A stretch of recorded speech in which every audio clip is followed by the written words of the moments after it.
하이델베르크 교리문답 129문항 중 6강 중보자의 자격. 하이델베르크 교리문답 6번째 강론이 되겠습니다. 기독교 신앙체계, 신앙 뼈대를 세우는데 가장 유익한 공부가 하이델베르크 교리문답이라고 할 수 있습니다. 오늘은 6주일 16문에서 19문에 해당되는 내용이겠습니다. 중보자의 자격, 요한복음 1장 14절이 핵심 말씀이 됩니다. 오늘의 말씀 요한복음 1장 14절. 말씀이 육신이 되어 우리 가운데 거하시매 우리가 그의 영광을 보니 아버지의 독생자의 영광이요 은혜와 진리가 충만하더라. 이 말씀이신 예수님이, 말씀이신 성자 하나님이 육신이 되어 성육신 하신 사건이죠. 인카네이션. 창조주 하나님이 피조물인 인간의 몸으로 이 땅에 찾아온 사건을 성육신 사건이죠. 이건 엄청난 사건 아닙니까? 창조주가 어떻게 피조물이 되어 이 땅 가운데 찾아올 수가 있습니까? 사람이 지렁이가 되는 것은 피조물이 피조물로 이동하는 거지만 하나님이 사람이 되는 것은 창조주 신께서 인간의 피조물이 되어 오는 것은 차원이 다른 내용이죠. 그렇게 찾아오신 예수님, 또 예수님의 이제 우리가 탄생을 보면 그런 하나님의 놀라운 사랑의 첫 행동, 첫 걸음이 있었기 때문에 우리가 구원의 길이 열렸지요. 그래서 말씀이 육신이 되어 우리 가운데 가시며 우리가 그의 영광을 보니 아버지의 독생자의 영광이요 은혜와 진리가 충만하더라. 우리가 예수님 앞에 이런 마음으로 설 때 정말 예수님의 그 사랑, 그 희생, 그런 것들을 우리가 깨닫고 감사하고 주님께 찬양 드릴 수가 있습니다. 1주에서 6주일 차 키워드가 일주일은 유일한 위로, 유일한 위로, 사나 죽으나 당신의 유일한 위로는 무엇입니까? 서론이기도 하고 서문이기도 하고 그 서문 안에 하이델베르크의 전체적인 결론의 요약이 들어있기도 합니다. 자, 그래서 우리가 삼위 하나님으로부터 구원받아 예수 그리스도의 것이 된 것이 사나 죽었나 우리의 유일한 위로 소망입니다. 그렇겠죠. 이제 그렇게 우리가 복된 인생으로 살기 위해서 우리가 알아야 할 것은 지금 우리가 어떤 존재인지를 알아야 되죠. 우리는 아담의 죄를 물려받아서 죄인 가운데 태어났죠. 그래서 우리는 죄와 비참함에 빠져 있는 현재 나의 상태가 그렇다는 거예요. 그러면 하나님께서 그렇게 우리를 창조하셨냐? 아니다는 거예요. 하나님의 형상과 모양으로 우리를 지을 때는 정말로 자율성을 가지고 생각 가운데서 하나님을 인격적으로 섬길 수 있도록 그렇게 창조를 하셨죠. 그러나 우리 아담의 죄로부터 우리가 죄를 물려받아서 하나님의 아름다운 형상이 구조적으로는 남아있지만 기능적으로 파괴되어서 하나님의 형상이 훼손이 되었습니다. 그러면 그 죄 있는 상태, 죄를 범한 인간에게 대하여 하나님은 공의로우시는 분이거든요. 그 죄에 대해서는 반드시 심판하셔야 됩니다. 그것이 하나님의 공의죠. 그러면 그 공의 앞에 우리가 설 수 있는 사람은 아무도 없죠. 그래서 거룩하신 하나님, 죄인인 인간, 죄인인 인간이 거룩하신 하나님께 나아가서 하나님을 예배하고 교제하기 위해서 우리에게는 그 가운데 중보자가 필요하게 되었습니다. 중보자의 필요성을 느끼죠.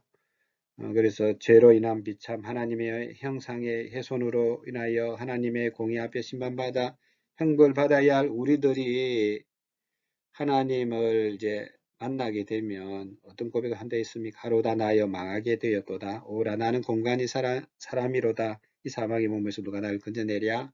주여 나를 떠나소서 나는 죄인이로소이다. 라는 그런 고백을 하게 됩니다.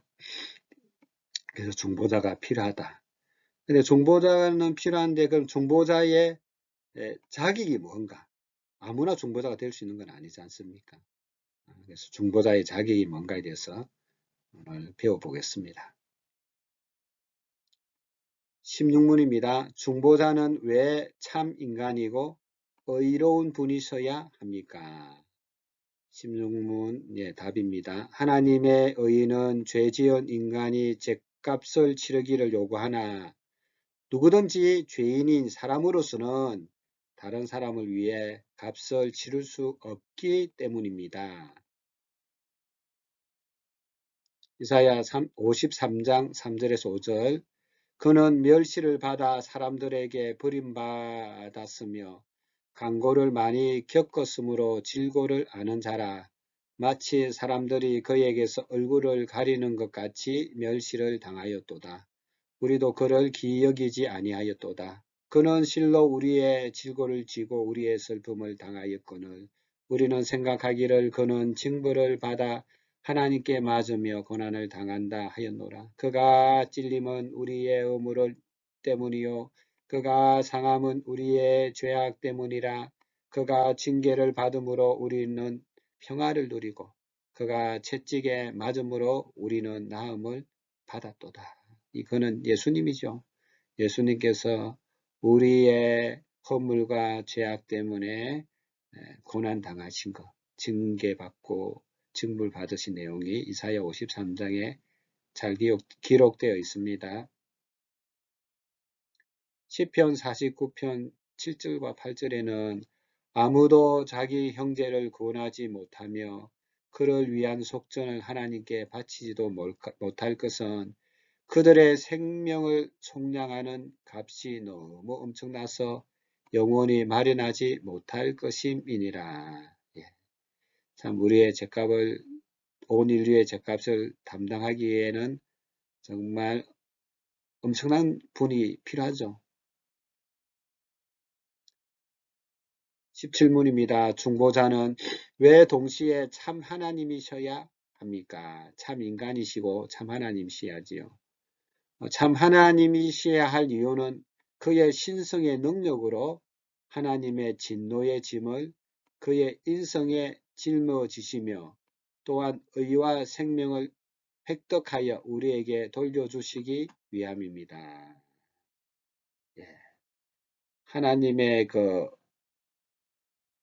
그의 신성, 하나님의 신성의 능력으로 하나님의 그 진노의 짐을 하나님께 죄지은 짐은요, 죄는요, 엄청난 거 아닙니까? 대통령의 죄를 범해도 엄청난 건데 일반 사람, 높은 사람보다 더 위대하신 창조주 하나님께 우리가 범죄하였잖아요. 그 진노의 짐을 담당하실 수 있는 그 크기, 하나님만 하셔야 되겠죠.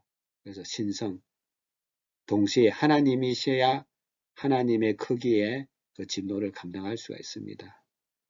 그래서 그의 신성의 능력으로 그의 인성에 짊어지시며 또 의와 생명을 획득하여 우리에게 돌려주시기 위함입니다.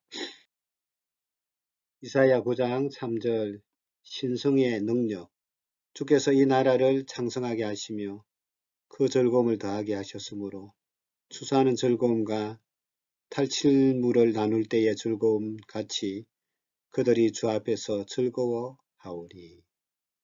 이사야 53장 11절 죄악 담당 그가 자기 영혼에 수고한 것을 보고 만족하게 여길 것이라. 나의 어려운 종이 자기 지식으로 많은 사람을 의롭게 하며 또 그들의 죄악을 친히 담당하리로다.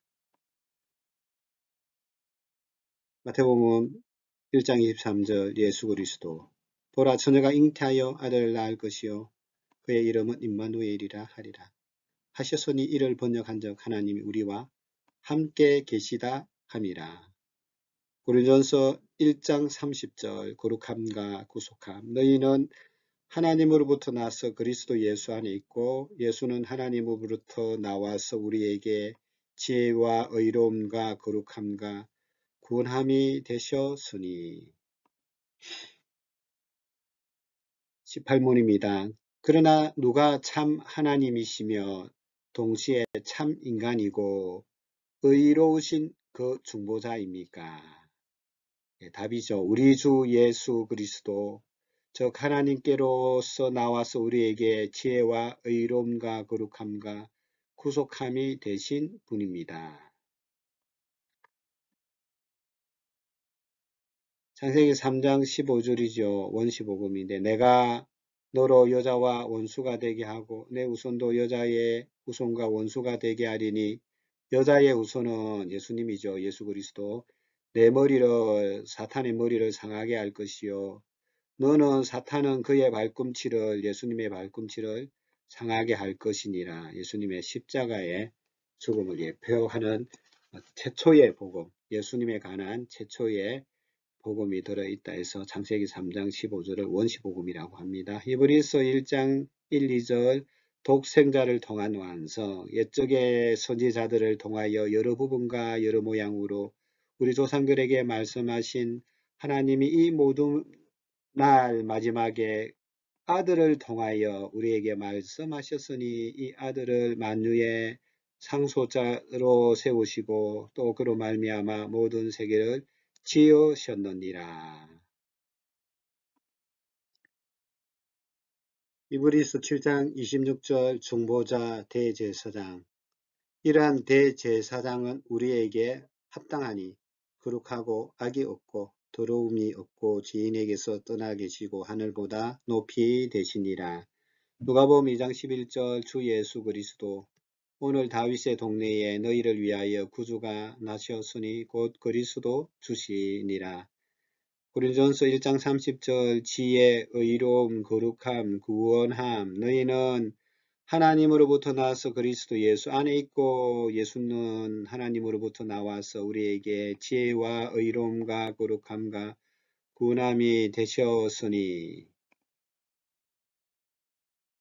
19문 당신은 이것을 어디에서 압니까? 거룩한 복음이죠. 하나님의 말씀이죠. 하나님이 행하심에서 알 수 있습니다. 하나님께서는 이 복음을 처음에 나군에 친히 계시하셨고 중보자의 필요성이죠. 후에는 족장들에게 선지자들을 통해 선포하셨으며 또한 율법의 제사들과 다른 의식들로서 예표하셨고 마지막에는 그의 독생자를 통해 완성하셨습니다. 예수님이 이 땅에 오셔서 성육신함으로 우리에게 또 구원의 길을 보여주셨습니다.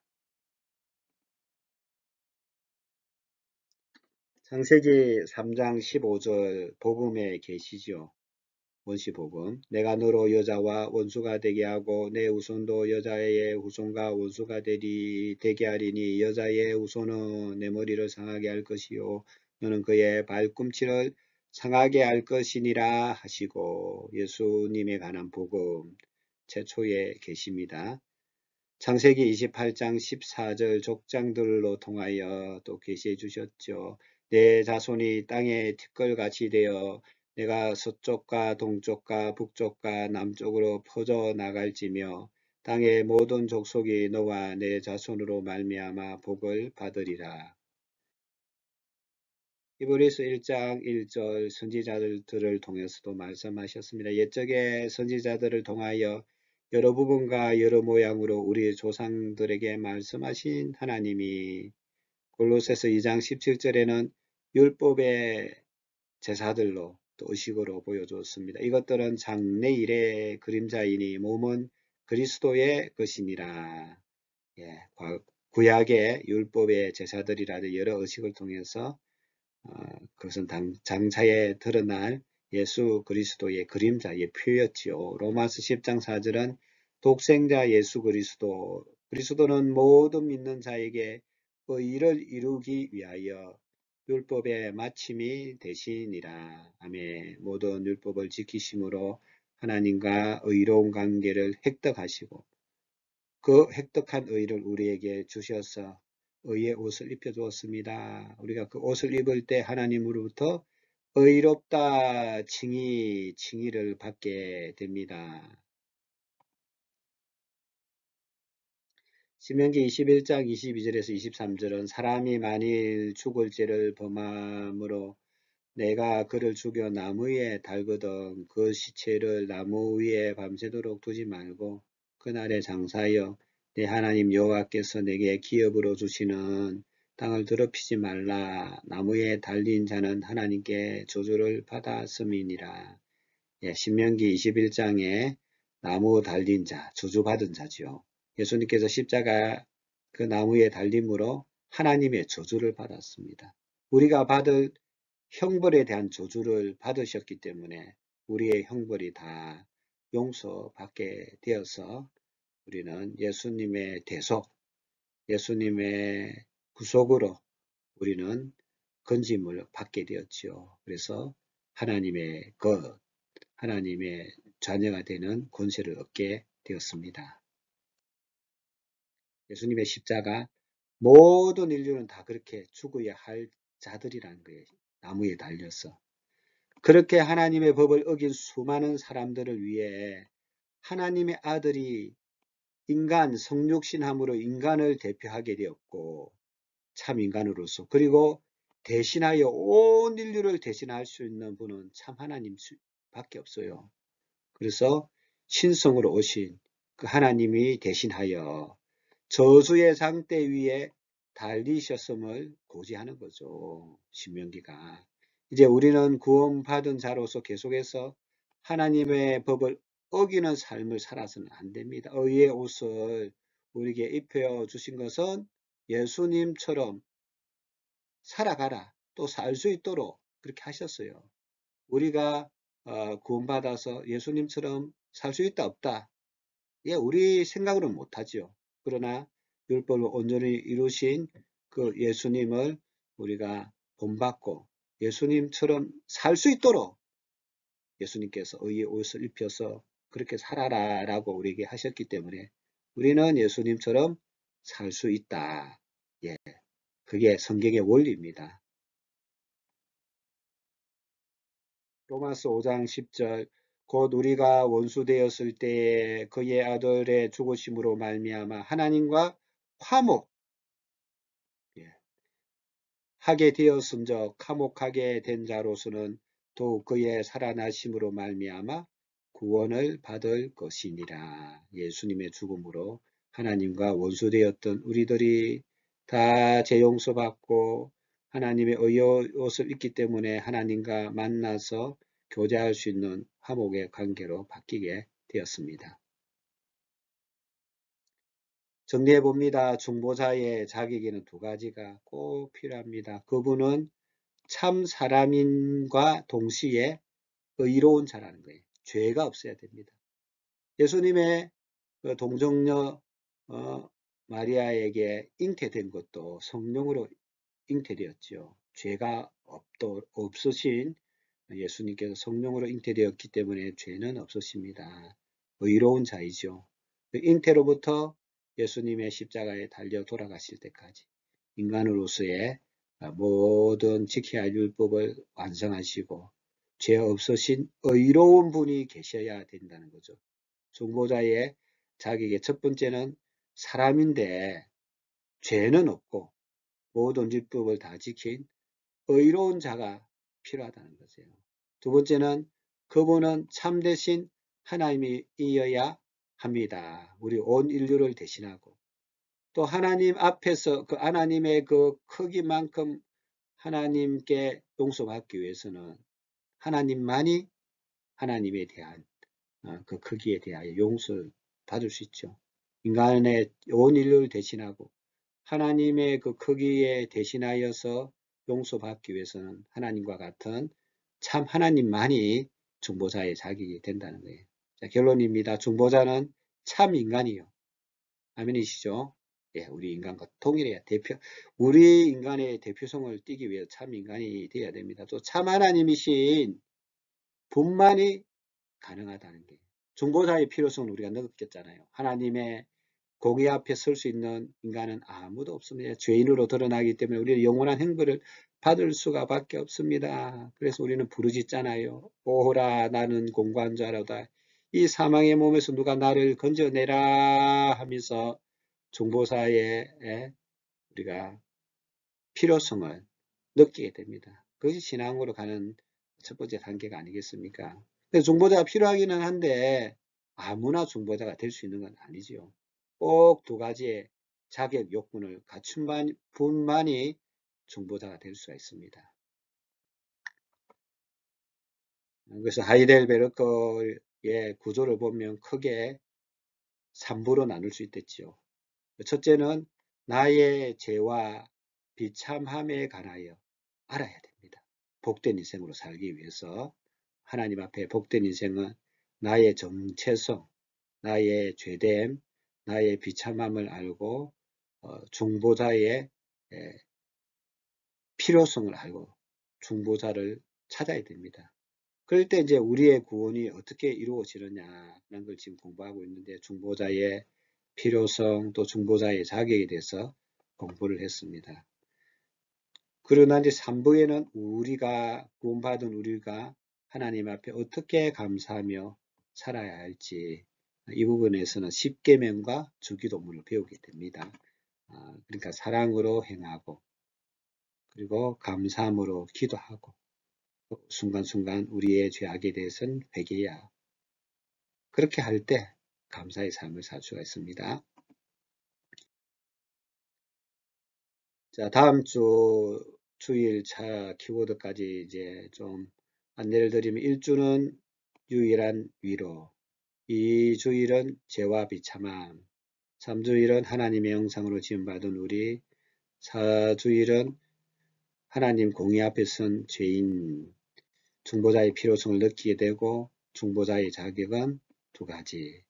자, 7주일째는 이제 우리가 이 중보자에 대하여 참된 믿음을 갖기 위해서 우리에게 필요한 것은 참된 믿음은 어떤 열심을 말하는 거 아닙니다. 드러나는 행실이 아니라 참된 믿음은 확실한 지식 위에 굳은 신뢰를 갖는 것이 참된 믿음이다 해서 우리의 구원에 대해서 계속해서 공부하도록 하겠습니다.